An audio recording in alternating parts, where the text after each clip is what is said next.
Hello students, good morning. So we are discussing about the different clauses of a memorandum of association.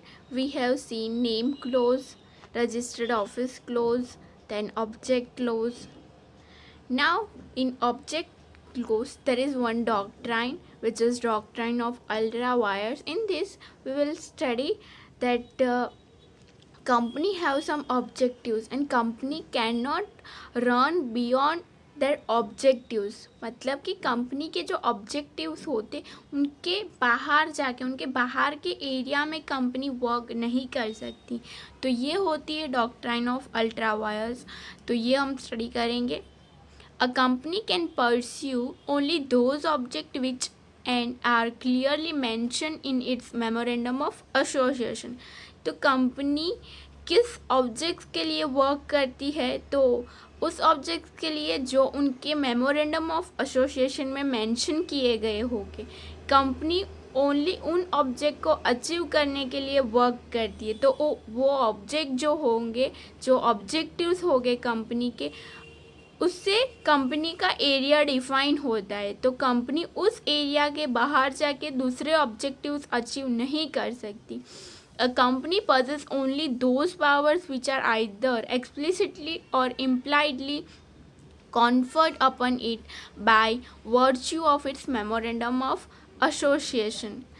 तो company को जो powers provide किए गए हैं, company only उनके लिए वर्क कर सकती है. उसके बाहर के जो पावर्स है, मतलब जो एरिया है, उसके बाहर जाके कंपनी वर्क नहीं कर सकती ही. Any activity in excess to what is stated in the object clause will be void and the same will be declared ultra vires. Ultra vires मतलब कि beyond the powers of a company. So वो कोई भी activity जो हम करते हैं वो हमारे ऑब्जेक्टिव्स के थ्रू जो हमें पावर मिलते हैं उनके अलावा इफ़ कोई एक्टिविटी होती है तो फिर वो अल्ट्रा वायर्स होगा एंड वो होगा beyond the powers. If the act is ultra vires it does not create any legal relationship. Such an act is absolutely void even the whole body of shareholders ratify it and make it binding upon the company. तो मतलब कि ऐसा कोई भी objectives achieve होता है, ऐसी कोई भी एक्टिविटी हम करते जो अल्ट्रा वायर्स प्रूव होती है, तो फिर वो ऑब्जेक्टिव अचीव हो जाए, शेयर होल्डर्स भी एग्री करे, फिर भी वो पहले से स्टार्टिंग से वॉइड होगा because ultra vires are void from the beginnings. तो ऐसी कोई एक्टिविटी है जहाँ पे वो अल्ट्रा वायर्स है, वो आपको पावर नहीं थे, फिर भी आपने वो ऑब्जेक्टिव अचीव किया है, तो फिर वो वॉइड होगा, कैंसल होगा. अकॉर्डिंग टू लॉ वो प्रूव नहीं हो सकता है. तो ये हुआ अल्ट्रा वायर्स, जहाँ पे आप अपने पावर के बियॉन्ड वर्क करते हो, एक्टिविटी करते हो, ऐसा कुछ अचीव करते हो जिसकी आपको अथॉरिटी नहीं थी, तो फिर वो बिगिनिंग से वॉइड होगा. आपको कोर्ट के थ्रू उसकी अथॉरिटी फिर भी नहीं मिल सकती. तो ये हुआ अल्ट्रा वायर्स जो ऑब्जेक्टिव क्लोज के अंडर आता है कि आपके जो ऑब्जेक्टिव्स है उसके थ्रू आपको जो पावर मिले उसके अकॉर्डिंग ही आपको वर्क करना होता है. ओके, तो यहाँ कुछ कॉन्सिक्वेंसेस है अल्ट्रा वायर्स एक्ट के. The director of company are held personally liable for ultra vires acts. So ऐसी कोई एक्टिविटी होती है जहाँ पे अल्ट्रा वायर्स प्रूव होता है, तो उस टाइम कंपनी के जो डायरेक्टर होंगे वो पर्सनली लायबल होंगे. कुछ शेयर होल्डर को कुछ कोई प्रॉब्लम होती है और कुछ भी प्रॉब्लम हो तो उस टाइम डायरेक्टर पर्सनली लायबल हो गए. Courts can prevent a company from doing such act. तो कोई ऐसी एक्टिविटी हम रन कर रहे जो लीगल नहीं है, जिसकी अथॉरिटी हमारे पास नहीं थी, तो उस टाइम कोर्ट हमें रोक सकती है उस एक्टिविटी करने से.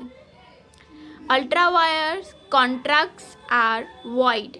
तो जो एक्टिविटी हम करते हैं उसके अंडर जो कॉन्ट्रैक्ट्स किए होंगे वो पहले से वॉइड होंगे, मतलब वो लीगल नहीं होंगे. For any ultra wire act by an employee acting on behalf of company, the company can be held liable. तो कोई एम्प्लॉय कोई एक्टिविटी ऐसा कर रहा है जहाँ पे वो अल्ट्रा वायर थ्रू हुई है, तो उस टाइम उसकी एम्प्लॉय जिस कंपनी में काम करता होगा वो कंपनी लायबल होगी personally. The director of a company are responsible to the third party for ultra vires act in order to avoid above situation. Generally, company include most area of function with the term any other objects in the object clause of its memorandum of association. तो directors of a company, जो किसी third party को कोई नुकसान हुआ है और ऐसी कोई हार्म हुई है, तो उस टाइम डायरेक्टर, कंपनी के डायरेक्टर लायबल हो के टू द थर्ड पार्टी. और ऐसी कोई सिचुएशन ही क्रिएट ना हो, इसलिए कंपनी क्या करती है, उसका मेमोरेंडम ऑफ एसोसिएशन में जो ऑब्जेक्टिव्स मेंशन करती है, तो उस टाइम लास्ट में ये मेंशन कर देती है एनी अदर ऑब्जेक्ट्स. तो मतलब कि दूसरे ऑब्जेक्ट्स भी इंक्लूडेड हो गए जो यहाँ पे मेंशन नहीं किए थे. एनी अदर ऑब्जेक्ट्स मतलब दूसरे भी आ सकते हैं. तो ये लॉ का लूप होल्स हुआ, ये लॉ का लूप होल्स फाइंड किया है कि आपने इतने तो ऑब्जेक्ट्स यहाँ पे मेंशन किए, आप इसके अकॉर्डिंग तो वर्क करेंगे. लास्ट में ये भी मेंशन कर दिया कि एनी अदर ऑब्जेक्ट्स, तो आप फ्यूचर में कोई अदर ऑब्जेक्ट के लिए भी वर्क कर सकते हैं, बिकॉज वहाँ पे ऑलरेडी आपने मेंशन किया था. तो ये लॉ के लूप होल्स हैं. तो ये हुआ consequences of ultra vires act. Then object clause के बाद हमारा नेक्स्ट क्लोज आता है लायबिलिटी क्लोज. मतलब कि कंपनी के जो शेयर होल्डर हो गए उनकी लायबिलिटी कितनी है, लिमिटेड है, अनलिमिटेड है, जितने रुपीज़ का शेयर परचेस किया उतनी ही है, कितनी लायबिलिटी है, तो वो लायबिलिटी क्लोज में मेंशन किया जाता है. तो वो स्टडी करते on the basis of kind of liability the company can be classified in 3 classes. तो यहाँ पे लायबिलिटी क्लोज में company can be classified in 3 classes. तो फर्स्ट क्लास है हमारा a company limited by shares. The memorandum of a company limited by share must state in its liability clause that the liability of its member is limited in the company limited by shares. Member cannot be called on pay more than the nominal value of the shares. तो जहाँ पे company limited by share होगी तो company को उसके liability close में ये mention करना होगा कि कंपनी लिमिटेड बाय शेयर्स.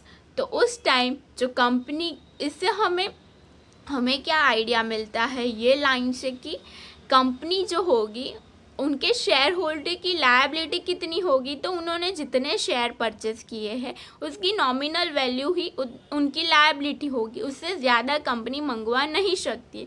तो ये हुई कंपनी लिमिटेड बाय शेयर्स. तो शेयर की वैल्यू ही आपको, शेयर की जो वैल्यू होगी वही कंपनी को देनी होती, उससे ज़्यादा आपको नहीं देनी होती. देन नेक्स्ट क्लास है हमारा a company limited by guarantee. If the liability of members of a company is limited by guarantee, then their liability will up to the extent of the guarantee offered by them. तो यहाँ पे क्या होता है कि share holder ने कुछ guarantee दी हुई होती, तो यहाँ पे लायबिलिटी कितनी होगी शेयर होल्डर की, कि उन्होंने जितनी गारंटी दी होगी उतने तक उनकी लायबिलिटी होगी. Then next, an unlimited liability company. In case of one person company, the name of the person who in the event of death of the subscriber shall be nominated, the member of a company must be stated in the liability clause. An unlimited liability मतलब कि 1 person company होगी जहाँ पे 1 person, एक ही person सारी problems को handle करता है, बेनिफिट होगा तो भी उस पर्सन को होगा, तो उस टाइम पे तो उस पर्सन की लायबिलिटी अनलिमिटेड बन जाती है. ओके, तो लायबिलिटी क्लोज के बाद हमारा नेक्स्ट क्लोज क्या आता है, कैपिटल क्लोज. लायबिलिटी क्लोज में हमने देखा कि वहाँ पे 3 क्लासेस है. तो okay, next capital close study करते हैं. The capital clause is compulsory only in the case of limited company. The company limited by share must state in its capital clause the amount of capital, the number of shares into which it is divided and the amount of each share. Okay तो capital close किसके लिए compulsory है? The company which is limited. तो ऐसी company जो limited होगी उसके लिए ये कैपिटल क्लोज कंपलसरी है. उस कंपनी को कैपिटल क्लोज में फिर क्या क्या मेंशन करना होगा? तो नंबर ऑफ शेयर्स, और वो शेयर भी कैसे डिवाइड हुए हैं, पर शेयर की वैल्यू कितनी है, तो वो सब कुछ वहाँ पे मेंशन करना होगा. The number of share into which it is divided, तो वो कितने शेयर्स में डिवाइड हुए हैं. In the case of company limited by guarantee, the amount up to which each member undertaken to contribute at the time of winding up should be specified. तो यहाँ पे first case में हमने क्या discuss किया कि जहाँ पे लिमिटेड एक्सटेंट तक कंपनी थी तो उस टाइम हमें ये कंपलसरी मेंशन करना होता है, और लिमिटेड बाय शेयर होता है तब हम क्या क्या मेंशन करते हैं? तो नंबर ऑफ शेयर, और वो शेयर कितने पार्ट्स में डिवाइड हुए, पर शेयर की वैल्यू कितनी है, वो सब हम डिस्कस करते हैं. और then next limited by guarantee, तो उसमें क्या डिस्कस करेंगे कि एवरी मेंबर्स ने, एवरी शेयर होल्डर ने कितनी गारंटी ले रखी है वो स्पेसिफिक हमें डिस्कस करना होगा. If the company limited by guarantee has a share capital, the capital clause of such company has two capital clauses, one relating to the guarantee and another relating to share capital. तो if guarantee के limited है extent, तो उस time हमें दो types discuss करने हैं कि एक one relating to guarantee and another relating to share capital. In case of one person company, the name of the person who in the event of death of the subscriber shall become the member of a company must be written. तो if one person company होती है तो उसका nominee होता है, उसका जो follower होगा उसका नेम मेंशन करना होगा कि जब डेथ होती है तो उसका फॉलोअर वो सब हैंडल करता है, तो उसका नेम वहाँ पे मेंशन होना चाहिए. ओके, सो कैपिटल क्लोज के बाद हमारा नेक्स्ट क्लोज आता है सब्सक्रिप्शन क्लोज. तो सब्सक्रिप्शन क्लोज में हम क्या मेंशन करते, तो हमने पहले जो रिलायंस इंडस्ट्रीज़ का एग्जांपल देखा था तो उसमें देखा था कि सब्सक्रिप्शन क्लोज में हम जो मेंबर्स होते हैं जो memorandum of association document sign करते हैं, ऐसे 7 पर्सन इंक्लूड करते हैं और उसकी सारी डिटेल्स आती है, उनका एड्रेस, उनकी पोजीशन और उनकी साइन, और एक विटनेस भी मेंशन करते हैं. तो ये सब डिटेल्स हम सब्सक्रिप्शन क्लोज में मेंशन करते हैं. इफ़ कंपनी पब्लिक कंपनी है तो उस टाइम 7 मेंबर्स हो गए, प्राइवेट कंपनी है तो उस टाइम 2 मेंबर्स इंक्लूड हो गए. तो ये हुआ सब्सक्रिप्शन क्लोज. और वो डिस्कस करते हैं. This clause can be term as incorporation clause, association clause और सिग्नेचर क्लोज. बिकॉज यहाँ पे सिग्नेचर होती है, that's why it is signature clause. Association मतलब एक ग्रुप बनता है और वो इसे इनकॉर्पोरेट करते हैं, तो एसोसिएशन क्लोज और इनकॉर्पोरेशन क्लोज. अ कंपनी में be form for any lawful purpose by signature of minimum 7 or more person where the company to be formed in a public company. तो इफ पब्लिक कंपनी है तो उस time memorandum of association में 7 person की detail होना required होती है और सिग्नेचर होनी चाहिए. Signature of minimum 2 or more person are required where the company to be formed in a private company. तो इफ़ प्राइवेट कंपनी है तो उस टाइम मेमोरेंडम ऑफ एसोसिएशन में 2 पर्सन की सिग्नेचर होना रिक्वायर्ड है. In case of the company is to be form by 1 person, it term as one person company. The member of a company put their signature and give an undertaking to the effect they are interested in promoting the incorporation of a company and are willingly to purchase the share mentioned again their names. तो मतलब कि जो लोग sign करते हैं वो willingly signature कर रहे हैं और विलिंगली इंटरेस्टेड है in the promotion of incorporation of a company. तो मतलब कंपनी के इनकॉर्पोरेशन में, कंपनी के स्टार्टिंग पॉइंट से उसका प्रमोशन करने के लिए वो इंटरेस्टेड, और प्रमोशन मतलब कि एक नेक्स्ट स्टेज पर ले जाना, ऐसा नहीं। प्रमोशन की सारी डिटेल हमने पहले अंडरस्टैंड कर लिए कि promoting the incorporation of a company and are willingly to purchase.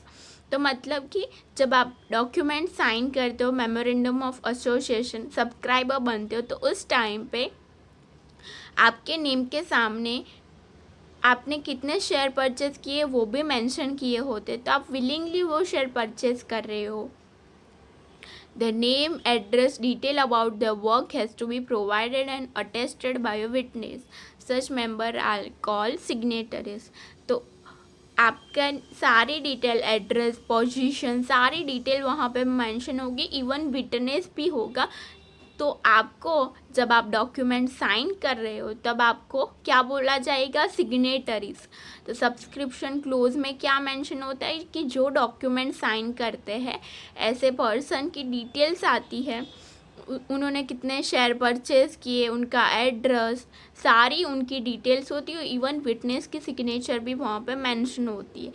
1 person company होगी, देन प्राइवेट कंपनी होगी तो 2 मेंबर्स, पब्लिक कंपनी होगी तो 7 मेंबर मिनिमम रिक्वायर्ड होते हैं।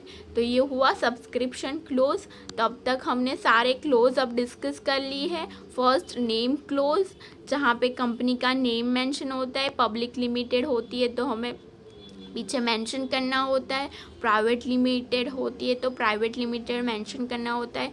देन हमने रजिस्टर्ड ऑफिस क्लोज डिस्कस किया, ऑब्जेक्ट क्लोज में अल्ट्रा वायर्स डिस्कस किया, then liability clause, capital clause and subscription clause. तो ये क्लोज जब एंड होते तो नेक्स्ट डिस्कशन क्या आती है, change in the memorandum of association.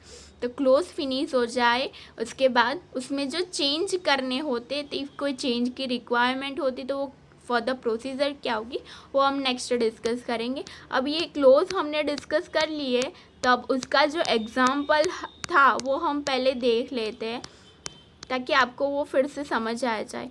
ये एग्जाम्पल था जो हमने पहले डिस्कस किया था, तो अब आपको फिर से ये अंडरस्टैंड हो जाएगा प्रॉपरली कि ये मेमोरेंडम ऑफ एसोसिएशन में होता क्या है। पहले हमने नेम क्लोज डिस्कस किया, तो यहाँ पे कंपनी का नेम मेंशन है, name of a company Reliance industries limited, आप देख सकते हो पीछे लिमिटेड भी मेंशन किया। देन रजिस्टर्ड ऑफिस तो Maharashtra, then object to carry on the business of man made fibre product of all kind. Then liability clause, liability of members is limited. यहाँ सिर्फ एग्जाम्पल के लिए इतनी अमाउंट है, इतनी डिटेल्स है, अदरवाइज जो ओरिजिनल डॉक्यूमेंट होता है इसमें बहुत सारी डिटेल्स होती है और डिटेल में डिस्कशन होती है वहाँ पे। देन कैपिटल क्लोज, तो यहाँ देख सकते हो कि कैपिटल भी डिवाइड किया गया, पर शेयर वैल्यू कितनी है वो सब कुछ मेंशन किया गया है। डिफरेंट टाइप के शेयर थे तो उसकी डिटेल भी मेंशन की। देन एसोसिएशन, तो एसोसिएशन मतलब हमने जो लास्ट में सिग्नेटरीज की डिस्कशन की वो होता है। यहाँ पे एक मेंबर की डिटेल दी है, बट इफ़ पब्लिक कंपनी होगी तो मिनिमम हमें 7 पर्सन की सिग्नेचर चाहिए। देन यहाँ पे नंबर ऑफ इक्विटी शेयर, तो इस पर्सन ने कितने शेयर परचेज किए, विटनेस की भी सिग्नेचर है, उसका एड्रेस है, नेम है, तो ये सब चीज़ें मेंशन होती है एसोसिएशन सिग्नेचर क्लोज में। तो ये हुआ हमारा सारे close of a memorandum of association. तो नेक्स्ट उसमें चेंज कैसे होता है वो नेक्स्ट हम डिस्कस करेंगे।